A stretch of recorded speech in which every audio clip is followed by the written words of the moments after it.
You know what's happening, Homet, tsaka General Marbil. And for whatever it's worth na courage, integrity, loyalty in your bull ring, ako wala na akong bull ring. Hindi na ako nagbo-bull-ring. Kasi, sing-sing lang yun eh. Sing-sing lang yun. Dito, sing-sing lang yun. Pero, ang ano dyan, mahalaga dyan is yung what's in your heart. As PMAers, as the commander ng institution nyo, ang dami nakatingala sa inyo. You have the opportunity to shine as a commander, both in the AFP and the PNP. The opportunity to shine and to do something right. Huwag niyong sayangin. Kumbaga sa tadhana, talagang kinakailangan yung Marbil, kinakailangan yung Browner, yun yung takda ng panahon na kayo yun nandyan. Pero kung putangin, nasasayangin ninyo yung pagkakataon, ang lalabas sa history, yung Browner at yung Marbil pinalitan ng kanyang subordinate. Inaresto silang lahat kasama yung mga o ibang opisyal, colonel o mga major, captain lang ang umaresto. Imagine, and then under house arrest pending investigation. So you have to look at it na do not waste the opportunity to shine. No? Kaya nga, mga Intel, I don't give a shit kung pinapakinggan nyo ko, you make a report out of my blog or ilalagay nyo ko sa order of battle na threat to national security o pare, hindi. Kayo ang threat to national security, I'm telling you now. That's why yung taong bayan, hindi nyo na mapipigil. Patayin ako, hindi nyo na mapipigil. Ano na umiikot na yung gulong. Hindi na mapipigil. Nagsalita na kasi ako, nandun na spirit. Buhay na. Mamatay ako, titibay lalo yung spirit. Hindi nyo kayang takutin na ang taong bayan. Yun yung punto.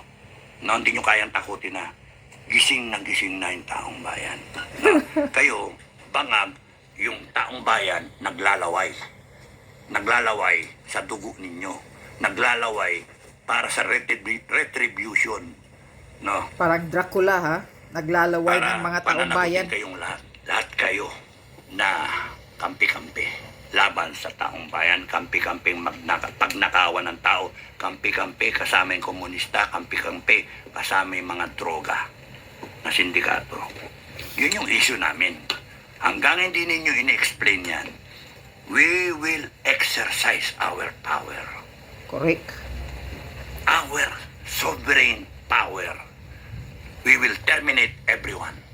Putang ina nyo, we will terminate everyone. Matakot kayo sa amin. Papasko lang kami. Papasko lang kami. Magpasko muna. So, ano yung position of strength o yung tactical advantage na pwedeng marating ng taong bayan? Parang wala na eh. Parang wala na yung hindi na aabot sa negotiations. Hindi na eh. Papasok ko Amerikano? Hindi na eh. Kasi kahit pumasok ka Amerikano, wala magawa Amerikano. Yun ang isipin nyo. Kasi hindi kayang kalabanin na Amerikano ang milyon na Pilipinong galit. Correct. At pagka pumasok kasi Amerikano, in the right mind, magpapalit pa na administration, isipin nyo, no, analyze nyo maigi ha. Hindi pwede yung Biden na style. Papasok yung Trump administration, naggalit sa korupsyon, galit sa bangag. No? I-adapt nga yung putangin ng Duterte strategy para masupil yung drug addiction sa kanila. Yung tukang. Ay, di ba, Amerikano, we want you tukang. Mag-war on drugs nga si Trump eh. Pag nakaupo na daw eh. Yun daw ang sabi eh. So, hanip yan. We want you give us instructions how to do EJK. Mag-schooling pa mag-schooling kayo, magpunta pa doon si Tatay Digong eh. Siya pa instructor. EJK. Ako na lang, instructor.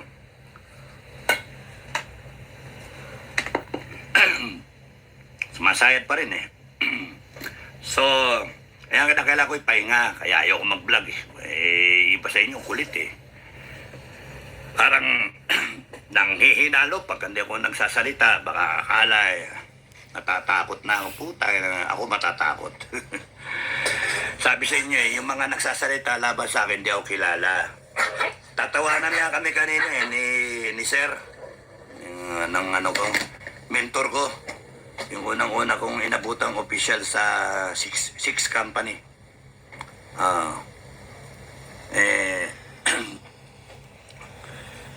Ano yan eh, mga snappy talaga, mga 81. Mga class 81.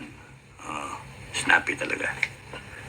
Monteagudo, si Orlando De Leon, dating 81, nag-82. Tapos ito si George.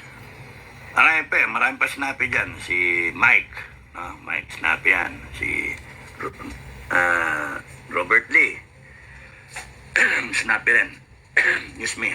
Marami sa 81 magagaling. Mga berdugo eh. Mga nagsasalita na rin. Simple lang mga upper class, mga mista, mga underclass. Simple lang. This is not about Duterte. Not about Marcos na... Correct. This is not about Duterte. Actually, terminate nga siya ng taong bayan eh. Pag hindi ka nag-explain, Marcos, Karapatan natin pag kung hindi ka lahat. nag-explain, Hindi sa mga mateterminate ka ng Duterte. taong bayan. Kasi galit ang tao eh. Humingi ka ng time ng taong bayan para pakinggan ka sa campaign mo. Pinakinggan ka. So, ano ba naman ngayon? Sagutin mo yung hair follicle drug test. Ayaw mo sagutin. Kaya, dumadagdag yun sa suspicion, talagang bangag ka. Correct. Takot Tapos yung magpa-hair dito. follicle drug test. Tapos yung mga pera. Yung pagnanakaw nila. Anything under the sun except Bongbong Marcos, papayag ka ba na tanggalin? Patahimikin si Lisa Araneta Marcos. Yeah, tanggalan ng Pag mo dila sa yan. Malacanang, papayag Tsaka ka ba daliri, sana. na, kunyari, stalemate. Stalemate. Kumalas yung sundalo. Ayan na. Kumalas. Nakita mo, impending disaster kayo. You have to be quick thinking. Ha? Marcos, you have to be quick thinkers. Mga advisor, mga military men, paligid ni Marcos. Kaya sinasabi ko sa inyo, 89, coup. No, na-negotiator ako. In-explain ko sa inyo na how we came into Makati and then kaya namin desisyonan. Right there. Ano ba hinihingi nyo? Pera? Sige. Promotion? Sige. Tanggalin yung kabinete? Sige. Anything under the sun. Reform sa armed forces? Sige. Kasi mga ranger hindi hiningi eh. Ako nga eh, pupunta ako doon sa side ng mga ranger.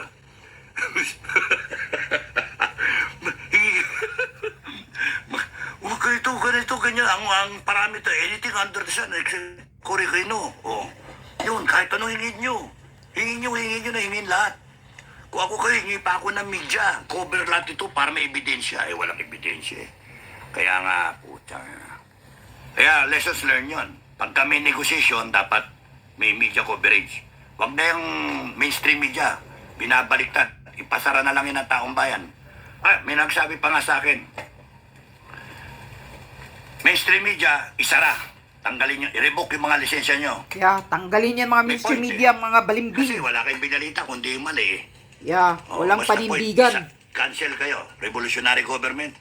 Tanggal na ng lisensya nyo lahat. Sarado Correct. kayo. Dapat Wala gawin na. ganun. Ang matitira dyan, UNTV, Net25, siyempre open ulit yung SMNI. Wala na eh, ABS, CBN, Channel 7, sino ba? Channel 5. Lahat kayo na bayaran. Yung sinasabi nila na hindi nagre-report ng tama. Ba't pa nagkaganong kayo? Ano ba nangyari sa inyo? Bakit parang ang nire-report nyo, bias na bias, no? Napakawalang yan itong mga Duterte, ganon. Tapos nun, Nasungal-ngalan na nga ng pira. nire-report ninyo eh. Parang yung mind ng tao. Nasabi ko na, you are bordering on being a threat to national security under my book. Correct. Na? Kasi you are shaping the mindset of the Filipino people. You are helping. Helping the government. Na sway yung utak ng Yeah. taong bayan towards Baliktarin. a government who is corrupt, who is addicted, who is sleeping with the enemy, who is abusing its Power. authority and weaponizing the Constitution against the Filipino people. Correct. Yun yung mga issue. Ba't wala yan? Imagine yan. Kaya nga, something's wrong with mainstream media. That's why Kaya dapat burahin talaga ang mainstream media. Dahil sila ang problema. mainstream media. That's why the Filipino people will not hesitate to shut you down. Exactly. Yan, non-negotiable yun. Ay, paano ngayon pagka dumating tayo doon? So, dadating ba doon sa anything under the sun except Bongbong Marcos? You have to be quick. Walang Isipin yung panindigan mga papasit mainstream kayo ng media. negosyasyon. Ang question, paano kung noon, 1989, nag-decide ang mga ranger, patay kung patay na lang kami. Yes. O tiyan, problema kayo. Kahit anong negotiation ang gustuhin ninyo, except Cory Aquino, pagka nag-decide na yung mga ranger noon at the time, kung ayaw na namin, wala nang usapan, tapos na kami sa usapan. Bongbong Marcos, Tamba, ang window na lang ninyo na maayos ito, December 25. Ha, December 25. December Ano 25 yung mga ha? sinasabi? Itigil ninyo, putang ina nyo, itigil nyo yung impeachment ni Sara. Wag na wag nyong habulin. Pagka nag-impeach kayo kay Sara, sarado kayo. Yan ha, impeach Sara, Sara kayo. No? Yun. Malinaw yun. Subukan nyo? Sige, sasara kayo ng taong bayan. Hindi mapipigil yung taong bayan. Yan ang gusto ng taong bayan. Galit ang taong bayan. Anong gagamit kayo ng vlogger, tsaka mga troll, tsaka mga military? Pulis, pipigilan yung taong bayan? No way. Hindi magpapapigil ang taong bayan. Kasi pinikon nyo ng gusto. Ginalit nyo eh. Correct. Eh sino ba naman di magagalit doon? Ang gusto ng taong bayan, explain nyo yung pera. Anong ginagawa nyo? Bilyon-bilyon ninanakaw nyo. Tarantado kayo. Na only Ano yung billion pera lang. nyo? Trillion na eh. Hindi pwede yun. Mayabang kayo pa mayabang ngayon. Baba natin yung 125 million ni Inday Sara. Eh kayo billion-billion eh. Ang ina nyo. Kaya nga, Ano kala nyo billion ang kami, ninakaw. Tarantado kayo. Kaya ako galit na galit. Galit na galit ako sa inyo. Gusto ko talaga isara kayo. Sasara ko kayo. Dapat lang sunugin, hindi Tapos isara. nun, magpumilit kayo, subukan nyo hanggang December 25. Pagka magkaalaman tayo, kasuhan nyo ako, sige, go ahead. Baliktarin nyo yung gamitin nyo yung konstitusyon, kasuhan nyo ako, go ahead. I will continue. Putulin nyo yung dila ko, gaganon lang ako. Hindi na ako magsalita. Kunyari, pinutol yung dila ko. Kinapture nyo ako. Pinutol yung dila. Hindi na ako magsalita. Patay. Ibig sabihin, nyari kayo lahat. Oh. Makaganon ba ako? Pagka gumaganon ako noon, nasa nika ako, ganon ako eh. Gumaganon lang ako eh. Tapos pagka sinabi kong, parang sa gladiator, di ba? Si Caesar, pagka ginanyan, tak! Buhay. Pagka gumanyan ka, patayin. Oh.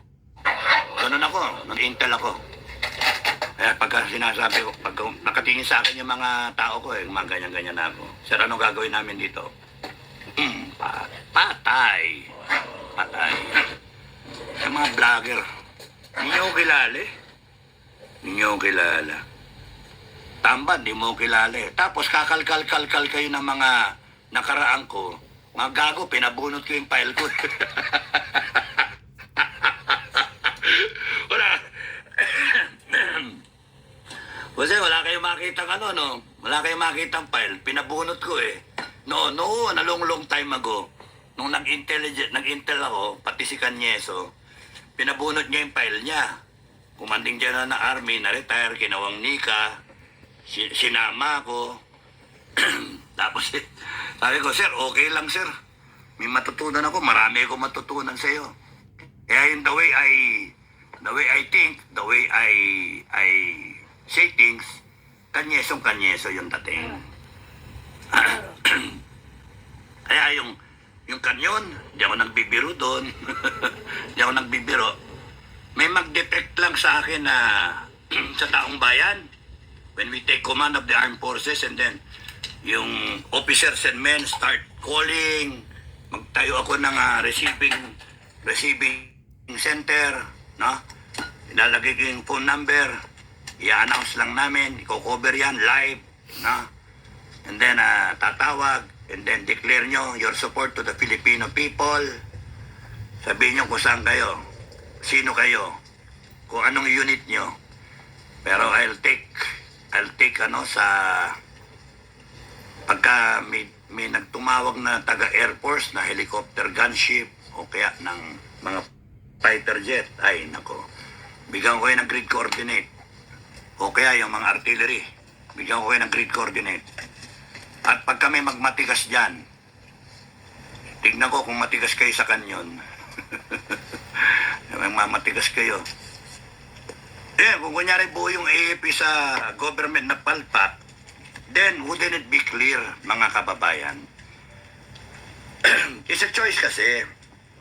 Naisip ko Assalamualaikum. Adakah anda Ay, ang dami namang advertisement din lintik. Ikuti sehingga akhir saya jamin anda akan dapat memulai. Ano ba itong mga advertisement naisip ko to? Ako iniisip na, paano kunyari ang AAP ninyo, lumaban sa tao? Matatakot pa tayo? Sagot ko, hindi. Ang advantage kasi nun, nalaman na natin kung gago o hindi. Mahirap yung nanliligaw ka ng babae, mga kababayan, pinapasa ka, yung pala busted ka. Maganda, umpisa pa lang, malaman mo kung busted ka o hindi. Huwag mo nang ligawan. Huwag mo nang asahan na ikakasal pa kayo. Sasayang ka lang ng oras. Kaya mga kababayan, magaling. Yung mga nagsasabi, AAP, gumalaw na, kumilos na. Simple lang yan. At the right moment, the right thinking, the right crowd, we declare that we're taking command of the armed forces of the Philippines and the Philippine National Police. We are taking the power from the commander-in-chief and assuming full authority over the armed forces, your armed forces, and the Philippine National Police. General Browner, General Marbil, you follow the Filipino people. Make a decision. Pick a side. You side with Bongbong Marcos and his corrupt officials, or you side with the Filipino people. Ganun kasimple. Here is the phone number. Hello. Call a friend. Hello. And then, wala na kayong problema. Pagka sila nag-announce, hindi kami nakikinig dyan, we will uphold the government, uphold the Constitution. That's all baloney. Tayo nga yung masunod eh. Tayo yung masunod. Ano, mananakot sila na ikukulong kayo? I-weaponize yung Constitution. Ina-uphold nga natin yung Constitution. Ano ba kayo? Ina-uphold natin. Why? Why do we have to uphold the Constitution? Because the country is in peril, is in grave danger to becoming a narco-communist state. Kaya tayo kikilos. Hindi dahil si Sara, si Duterte, inaapi. Hindi dahil doon. Mababaw. Kaya nga, Kaya di kakampi sa inyo eh. hindi yan usapin ng Duterte na ito. Ipaliwanag ninyo, the clear and present danger. It's serious. It's real. We are very close to becoming a narco-communist state. Terrorist. Bangkarote na nga eh. Nagbebenta na ng ginto eh. Kaya Nasaan nga, na yung pera? Bangkarote Re-redistribute kung country. kani-kanino. Wala ng pera. Nanakawin nila eleksyon, wala kay kamalay-malay. Kinatapos na yung mga Duterte para walang oposisyon. You see, doon lang papasok ang Duterte.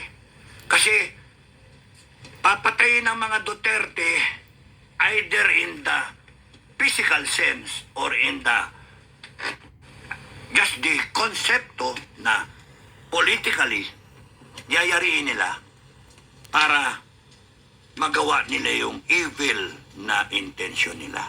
Doon Correct. papasok yung Duterte. Para Pero mamayagpag sila. kung kakalimutan niyo yan, yung side ng Duterte, yung side ng Marcipin ninyo, Ang issue ng bansa. Nandiyan na yung droga sa Malacanang. Yeah. Laganap na naman ang droga. Lahat tayo nararamdaman natin yun. Laganap ang droga. Merong mga kidnapping pa. Grabe, mga Tapos kidnapping. sasabihin ng pulis, Patayan. okay lang yung magdodroga, pang pagising. Putang lang yan. Patayan, grabe. Tapos sasabihin ng armed forces, we will uphold the Constitution. Muntahin na. Kaya nga. Kaya nga, pwede ba, umpisa pa lang, kung ligawan pa lang, malaman na natin kung busted tayo o hindi. Ba't tayo aasa sa AFP? Sa atin, simple lang. I-take command natin. Kung ayaw, edi wag, doon kayo. Correct. Ano ng kanyeso? Doctrine. Sa vlogs ko, sinasabi ko, 1987, God's, Black Saturday, stand up. Nakuha ng rebel soldiers ang Headquarters Philippine Army. Headquarters Philippine Army nakuha ng rebel soldiers. For some, I'm thinking, nung nakuha na yung headquarters ng Philippine Army, wala na, inutil na. Headquarters ng Army. Pero ang kanyeso, pinakita niya, the command is not the place. It is the person. Lumipat siya, punta siya sa tangke, dun siya, umupo siya sa turret. Lika dito. Ikaw ba yung mo senior dito? Ikaw ba in charge? Yes, sir. Sergeant blah blah blah blah. Sergeant Tamukyo, sir. Oh, magkasusurrender ha. Army ka ba? Oh, you do not surrender. Hindi sumusurrender ang army. You die an army man. You defend your position. Sabay buno siya ng Ingram niya. Binanatan niya. Prrrr. Ayun, simula na yung putukan. Muntik na tama si Canyeso nun eh.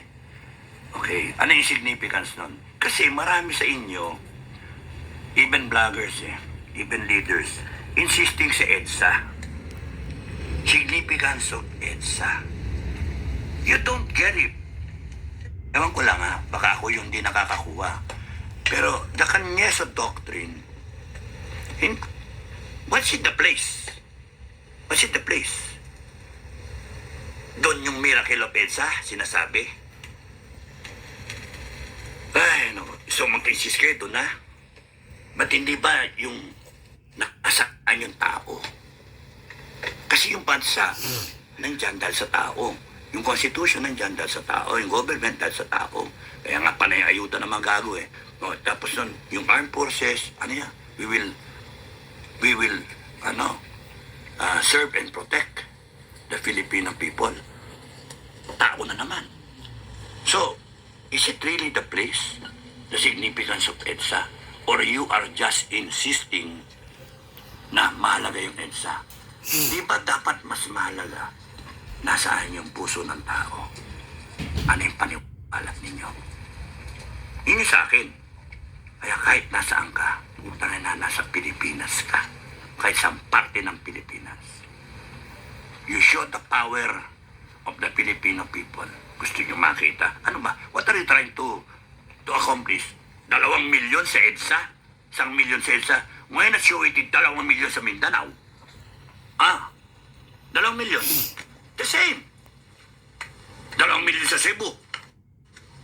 Gusto nyo pagsabay-sabayin nyo 1 milyon sa Congress, 1 milyon sa Mindanao, 1 milyon sa Cebu. Nationwide. And And then you make a declaration. We are taking command of the armed forces of the Philippines. Why, EDSA? Kaya nga. Sige, EDSA. Insist Kahit- kayo. kahit Sige, saan. EDSA. Oh, kita kayo, doon kayo. Doon kayo sa Hinaharang Congress. nga nila eh. Ah, di ba? Hinaharang nila. Ay, ano, away. Ang mga traffic, lalo, imbis na kumampi nga yung iba eh. Mainis eh, bubuisit eh, walang pakialam ng mga Pilipino. Traffic. Eh, paano kunyari na traffic doon eh? Mamamatay na. Sipin nyo. Mamamatay na. Emergency, magpupunta sa ospital. Hindi makapasok kasi traffic. Yun ang problema nga eh. Dapat doon kayo sa Congress. Yun. Papasok kasi traffic. Traffic because of the people blocking The the road. artery. Buong EDSA, binarakada ng tao. Patay yung pasyente. Di ba isipin yun?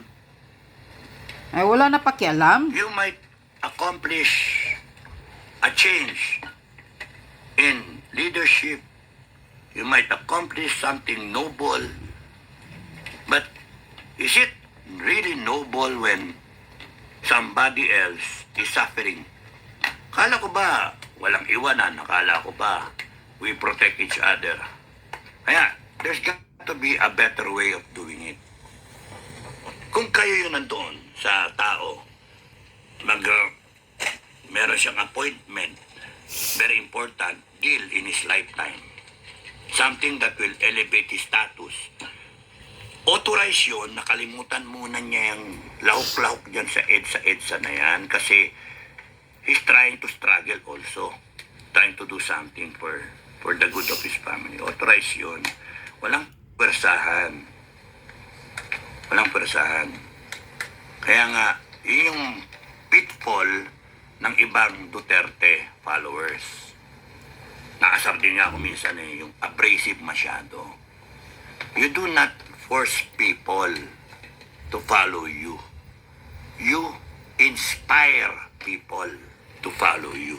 There's a difference. When you force people to follow you or even dangle something so that they will follow you, it can be position, it can be pay. Like what they are doing now, Yeah. when you do that, Bangag. you cannot sustain. Binabayaran na si Browner. But when you inspire Ng people 300 pesos. to follow you, just like what I am trying to do, what FGF, Metrat, our FGF commanders, the leadership, the membership, the supporters, the followers, what we're trying to do, we're trying to inspire the people towards a cause of changing this country in our lifetime by implementing the Constitution which we so enshrined, that we so established, and this government is trying to abuse, trying to weaponize against us. Di ba? That's why we are rising up. And there's no point No really turning back. in disagreement eh. No Because we're turning trying back. to do something good, something noble. And we are hoping that we are able to inspire people to bring out the natural heroes in them. Yun yung that makes us strong. Yan yung That's why we're konteksto. going to win. Ngayon pa lang, feel na mananalo tayo. Correct. Kahit gamitan tayo ng puwersa. Exactly. Kasi pag ginamitan tayo ng puwersa, gagamit din tayo ng puwersa. Makati, 89 coup. Remove magazines. Nagalit yung mga sundalo. Nagdabuga na, dinadabog yung ginaganyan yung mga baril sa kalsada, ginaganyan. Gaham, didinig mo. Yung lagatok ng bakal, hampas ng baril, yung rifle butt. Nakita nyo, tapos nun sa lakas ng antabog, kumakasa pa yung baril eh. No? Nagkamali doon si, sorry sir nagkamali doon si Colonel Adan. Remove magazines, kasi syempre, ang intention doon ni sir, kuha ko rin yung gusto niya mangyari, so that there will be no untoward incident. But, in doing so, hindi niya naisip yung magiging repercussion dun sa mga sundalo. Na, sinabi ni General Enrile ngayon, yun ang na-comment ni General Enrile, na yung mga officers ninyo, nag-agree na magsusurrender na, nagkamali na naman doon. Sinabi ko, do not mention surrender. Lagi ko sinasabi yun sa meeting, sa negotiation. Sir, request sir, wag niyong gagamitin yung surrender. Lagi ko sinasabi yun. At wag niyo sasabihin nag-surrender. Return to barracks. Yun yung lagi. Yun yung lumabas sa dyaryo yun eh. Return to barracks. Ako yun. Ako yung originator nun. Kasi, iba talaga yung naintindihan mo yung tao. Iba eh. Hindi yung, nandito kasi taas, di mo naintindihan yung tao. May disconnect. Kaya kung ano-ano sinasabi nila eh. So, surrender. Nag-surrender na yung mga opisyal nyo. Siyempre, galit yung mga sundalo. Mga opisyal namin, respektado namin yan. Di susurrender yung mga yan. Oh, di ba? Eh, pero sinasabi ngayon nila, nag-surrender na. Ngayon, nagsalita yung mga sergeant major, yung mga senior. Putang ina. Kung ayaw nang ituloy ng mga opisyal natin, they took pride, no? Din tayo Kami na na lang. mag-lead. Kami ang magtutuloy nito. Tatapusin namin to revolusyon na. Rasa lemah Oh, dan kurang kaya nga. juga bukanlah sebahagian norma Ang dari mga suatu- takot, eh yan Hanya talagang masih mangyayari. cerdas dengan soft jet. Ato, putang ina. Civil war ko, civil war. Dahil naging problema ngayon. Walang magawa. Mami, nagagalaw. Mami, nagagalaw. Excuse me. Nagagalaw. Na nababangga. Tapos na ang ano, Yun na yun.